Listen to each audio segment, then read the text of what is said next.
Hey guys, good morning. Well, it is morning where I am. I have cards that I thought might be cool to share at this point. Today's Monday, the 31st of October. Hallelujah. It's the end of my husband's VAT month, which means double the work and half the time, the leisure time. So yeah. So I've got my little sort of minimalist altar setup sitting right there next to my cards here. I will make a separate video about that because I think that's kind of neat. The interesting bit here for me, and what I'm hopefully trying to, going to be able to bring across just a tiny bit, I picked up from the internet. I don't know whether it was just Pinterest or Facebook or someplace like that. When you're really It just came into my brain. I remembered when you're really confused about something, look in your deck for the Halloween tarot. This is, of course. No need to explain here.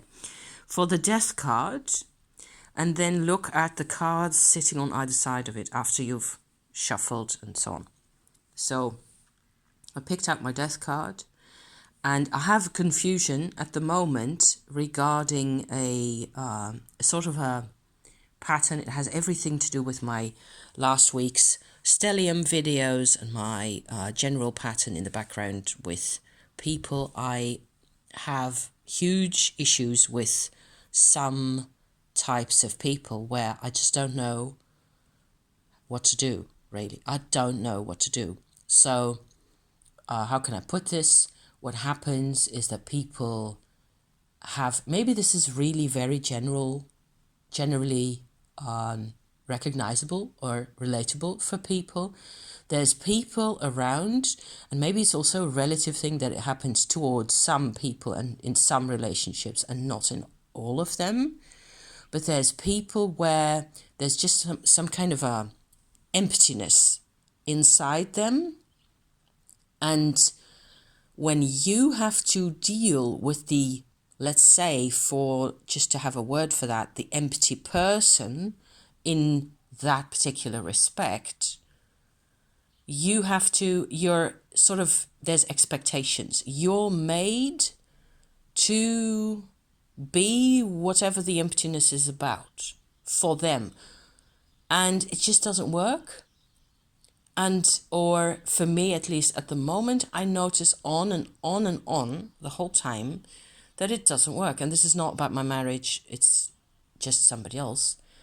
I don't want to be this way where I just keep saying no, but I have no way of saying yes. And this is partly because of astrology, because I know the astrology of this relationship, but I also know that I have massive triggers. So this is kind of complex, and you can go analytical about this as much as you want. The bottom line is that I have had to deal with people from very early childhood on, and it's very common. I know now that I'm talking about it, I know how common it is. Of course, always takes me a while to realize that I'm not that extraordinary with my problem here. I have been made to fill the void for other people from the day I was born. It's not surprising.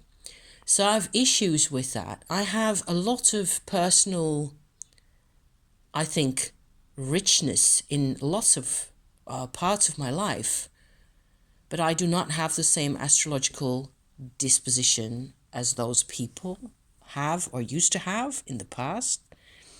And it has consequences. So I got around my death card, just going back to my cards here, I had 2 sets of 5 on either side of the death card that I thought were relevant.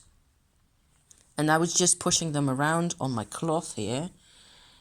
And I ended up looking at the 2 of bats, 2 of swords, drew my attention most of all. And it turns out that it is very much a choice between these two. So the 8 and the 9 of cups, which seems so contradictory to me. That sort of fell into my brain like, This is all about all the richness and the goodness, and so also the things you can share, and the, you know, beauty in life, and things you can make together, and whatever else. It's a great big, you know, get together. And this is like the 8 comes before that, but it's like saying goodbye to everything and just leaving the whole thing behind. And my life is both of these. So with the 2 of Swords, I was going like, okay, so I really need to realize that I have to walk away from some, at least that's what I've been doing. I have to walk away from certain kinds of situations, some kinds of interactions, and all these are actually just illustrations of the same, because this is the other half of the thing here, of the other set of 5. If I am a Page of Pumpkins here, what happens is I get totally overwhelmed by this 10 of Cups. So the next one after the 8 and 9 goes into the 10. This is a situation that in my background, in my personal family history, it just means I'm blinded by all those little lanterns, and everybody is huge. Each of the lanterns just becomes this great big ass moon in the middle of my face. And I know astrologically now why that is, really, because way too long an explanation, in parentheses, just forget about that, because it's impossible to explain. But let's just say that people have come into my awareness not ever in a state of having a trade, having a proper interaction where one person gives something and the other gives something in return. The Page of Pumpkins here, completely loses herself in this sort of a shimmering disco ball of the other people's needs. Sound familiar? So I found this really helpful. And the other cards, so I've got a Chariot card sitting over there, which I think is really cute. I've also a 9 of Pumpkins, which is like the opposite to my mind now of the 9 of Cups that I started off with. The 9 of Ghosts. Because I have to be sensible. If I want this, if I want to drive my own vehicle around for any length of time, if I want to exist as a person, it means, you know, it's not limitless. What I've got, this 9 of Cups doesn't represent limitless resources. I do not have limitless resources. It's not, I mean, I've got a lot, and because I've got a lot, I feel like I should share and share and share.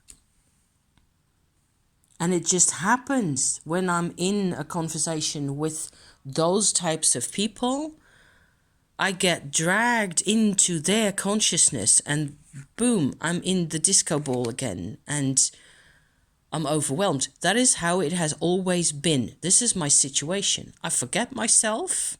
It used to happen with my mum, with her astro things. It happened before that even with my dad. I think everybody I've known in the past, the people I was left with in my family after my parents divorced and all that, they were huge, empty accounts, so to speak. So I had no way of properly existing myself. I just don't have what it takes to interact in similar kinds of situations, which is what this spread is about. I can't do it. I have to be clever a bit longer, I think. There's a lunar eclipse coming, which promises to be quite feisty with Uranus in Taurus and all that. It's also opposite my own birthplace of Neptune, you know, my birth, degree of Neptune in Scorpio. So I just have to hang in there, and I have to realize that I think that I have endless resources, and I don't. My resources are substantial, but you cannot it's my own personal mindset as well. I have such a hard time deciding the boundary up to this point and no more. And some people just don't accept that, do they? So this may be a bit of a personal kind of oriented ramble here. I'm still going to upload this.